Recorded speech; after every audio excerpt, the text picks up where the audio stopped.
everybody, it's Dr. Carmen Bryant. Thank you guys so much for tuning in. This is Overcoming Narcissist Abuse.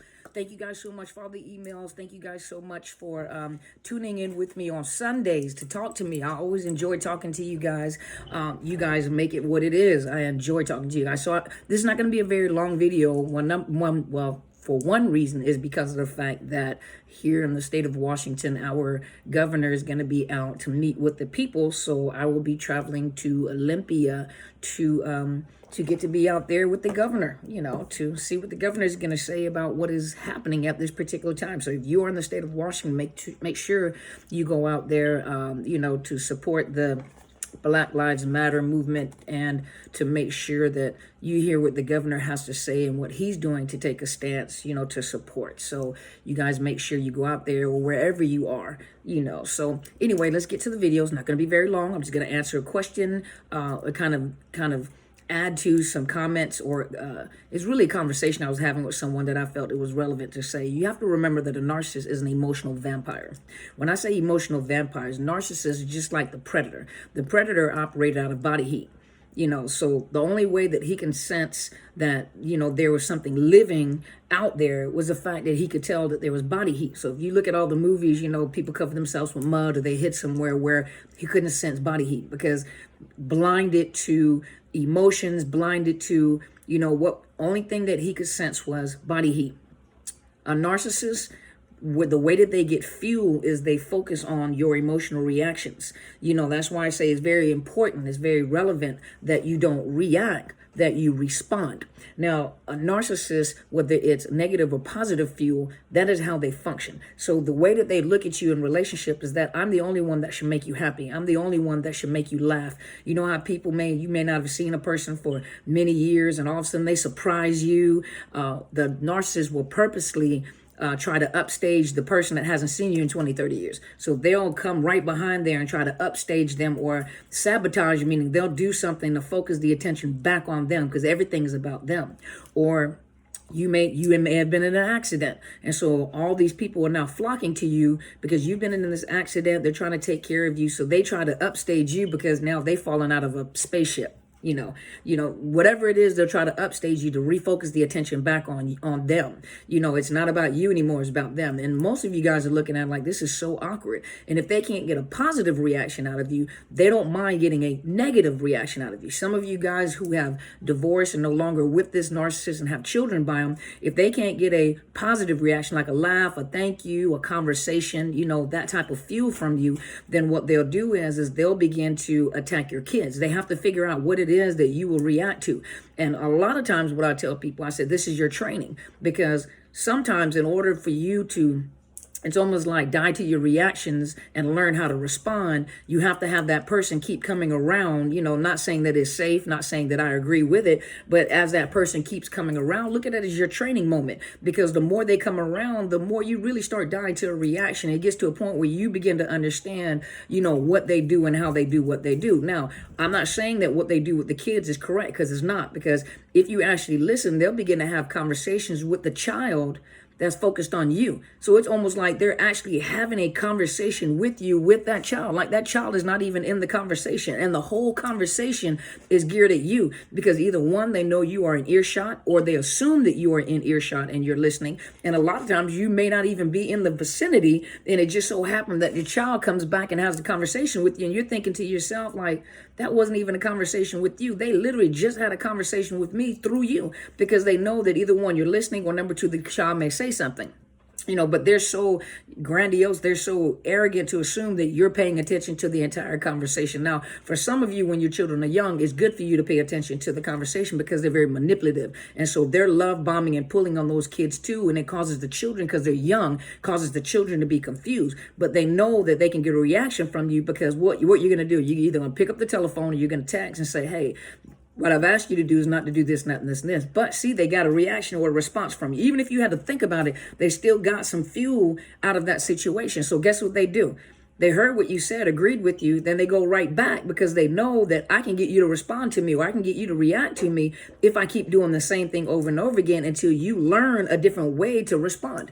Now, for some of you guys are so focused on, I'm not going to give them anything to have fuel. It doesn't matter. You can show up and give them fuel. You have to come to terms with the fact that they are a narcissist and they are emotional vampires. Anything that they can do to get a hello, to get a reaction, to get an angry face, to get one of those, it's called micro expressions, where you see them and you flinch, but you don't realize that your face just flinched, because you're like, ugh, but you don't realize that your face just did these micro expressions because they were involuntary muscle movements in your face.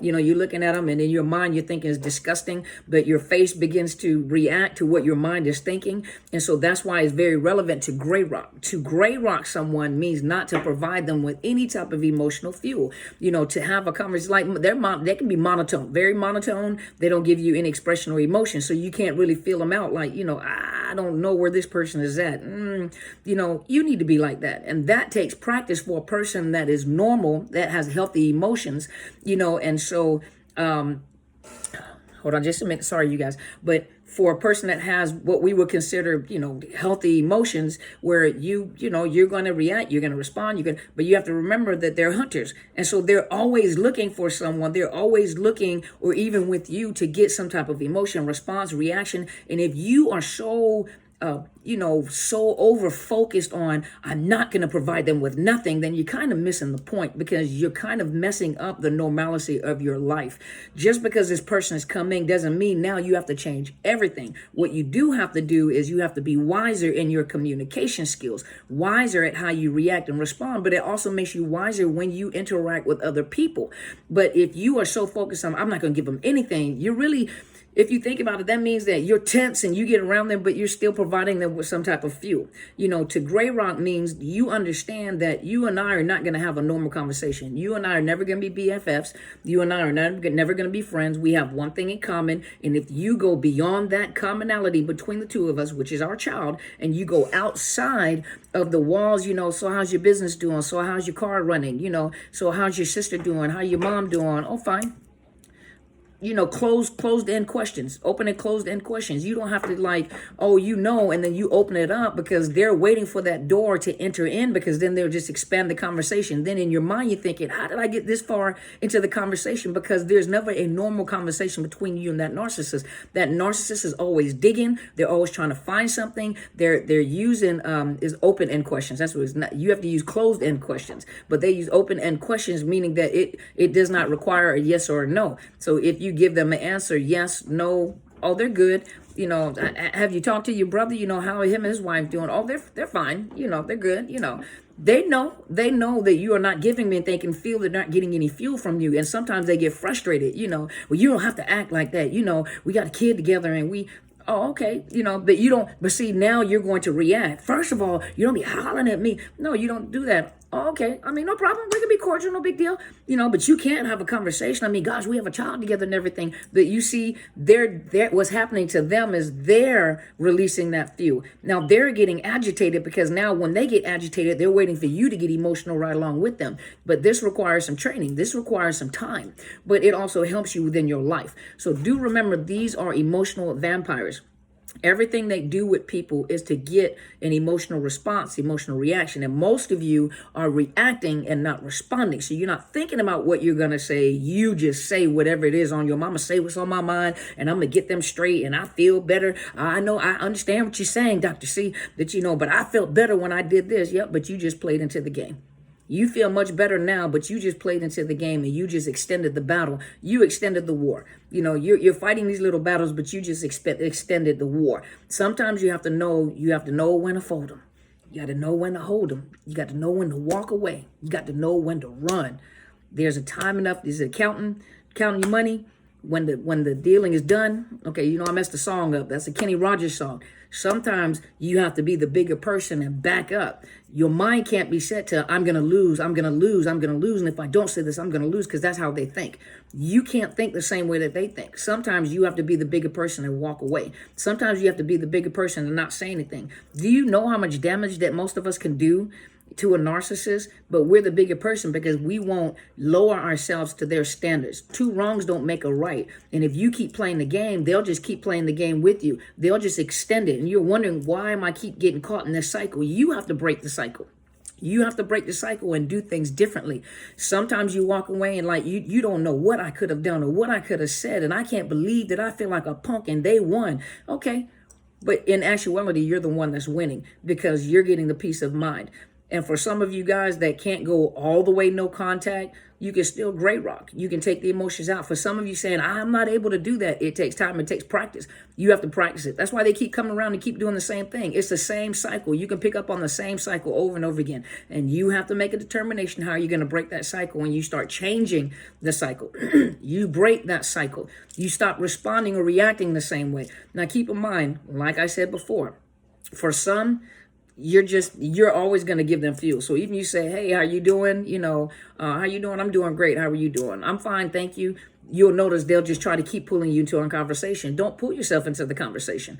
That right there is now it's a no people zone, is a danger zone. And you have to know it. You have to understand it. And some of you guys just have to learn to back up out of that fight and leave that fight alone. That doesn't mean that you're a loser. That doesn't mean that you're weak. That means that you're strong because you had enough temperance or self-control to back out of something that you are accustomed to getting pulled into, that Hoover. Even in your relationships, every time they fight, you get pulled into that fight. And then it makes you feel like, I feel stupid because this fight this whole conversation just went, I don't know where this conversation went. Because you allowed them to pull you in it. Don't allow them to pull you in this. So thank you guys for watching. Please subscribe. I'm Dr. Carmen Bryant, Overcoming Narcissist Abuse. For those of you seeking counseling, I cannot provide counseling for those of you that are not in the state of Washington. However, I have a sponsored link right up underneath my YouTube channel. Under my YouTube videos. It is betterhelp.com/Dr. Carmen. Contact them. They will give you they provide to you at a nominal fee. They would also give you a grant if you're struggling with finances, but you get a 10% discount as it is. When you're looking for counselors, don't go in there and say, do you understand narcissist abuse? Ask them about domestic violence. Do you understand domestic violence? Do you understand post-traumatic stress? Do you understand,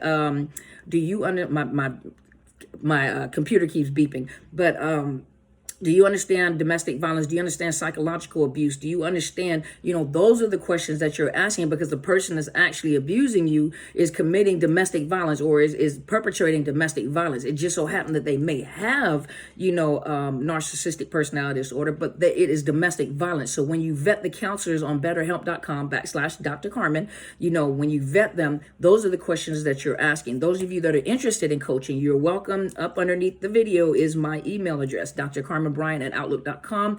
Email me, ask me, inquire about the fees, and I will provide you with the fees. Do not forget to go to my mentor's YouTube channel. It is Helen Sadler, Destiny Helper. Subscribe to her channel. Make sure you share. Thank you guys so much. I do have a book out. It's Unmasking the Illusion of Perfection. It's on Amazon and Barnes & Noble. You'll find yourself in the story. I promise you. Most people that read it found themselves in the stories, because these are real stories about real people at different levels of their career and lives. The thoughts that they had on their mind, suicidal and homicidal thoughts, what they went through, how they were discarded, how they were antagonized. These are real stories. Now, I do provide Christian encouragement. However, those of you that are not believers, and a lot of you bought the book that are not believers, you got your story. You understood the story because you found yourself in the story. And so those of you that are supporting me, thank you so much. You can find me on Facebook. It is Overcoming Narcissist Abuse, or it is under Psychological Health Consultants and Services. I am on Instagram. I don't do a lot on Instagram. It's just too many channels. I know some of you guys are inquiring, when am I making new podcast? You guys have to, be easy on me, because I'm working on classes. I'm still working on creating the classes for you guys. I'm also working on, when I do these videos, when doing these videos, I still have clientele that I see on a daily basis. And so it's kind of hard when you have a whole lot of platforms to try to balance it out. And so, but thank you guys for being so patient. But I am on Podbean. That's my main platform, Podbean. And it is Overcoming Narcissist Abuse. You'll find my picture. You'll recognize my picture, Overcoming Narcissist Abuse on Podbean. But you can find me on iTunes, Google Play, what else? Spotify, iHeartRadio, and most of those podcast channels. But once again, thank you guys so much, and go be great.